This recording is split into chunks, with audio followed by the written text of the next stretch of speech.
তো finally eyebrow করা হয়ে গেছে। অনেক দিন ধরে ট্রাই করছিলাম যাবার, কিন্তু হচ্ছিল না। তো আজকে চলে গেছিলাম, হাঁটতে হাঁটতে হাঁটা হয়ে গেল বিকালে, আর আইব্রোটাও হয়ে গেল। চলো এবার বাড়ি যাওয়া যাক। ভালোই করেছে তাই না? চলো। তো মেঘগুলো এত সুন্দর হয়েছিল, কি সুন্দর। এই সময় ফ্লাইটে করে গেলে মেঘগুলো আরও সুন্দর লাগে দেখতে। তো এবারে সোসাইটির মধ্যে এন্ট্রি নিয়ে নিয়েছি, আর এই রাস্তাটা দিয়েছি। এখানে সব অনেক লোকজন আছে, আর আকাশটা এখান থেকে এত সুন্দর লাগছে। আর এই দেখো সুইমিং পুলে এত ভিড়, মানে এদিকে বড়রাও সুইমিং করছে, আর এদিকে বাচ্চারা ট্রেনারও আছে দেখতেই পাচ্ছ।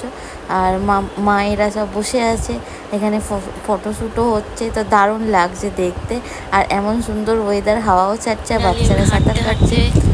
এসেই গেলাম, কখন থেকে হাঁটছি।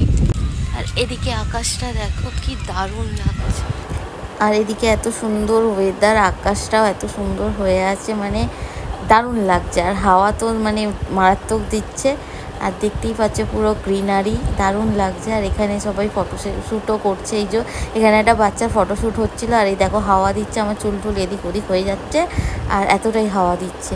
তাই ভাবলাম তোমাদের সাথে শেয়ার করলাম ছোট্ট একটা মিনি ব্লগ। আর গেছিলাম আইব্রো করতে, সেটাও কমপ্লিট। তো এবার চলে এসেছি লিফটে, এখানে লিফটে চলে এসেছি, এবারে যাব বাড়িতে। তো চলো, যারা যারা আমার ইউটিউব চ্যানেলটাকে এখনও সাবস্ক্রাইব করোনি সাবস্ক্রাইব করো, আর পেজটাকেও ফেসবুকে ফলো করে নিও। টাটা।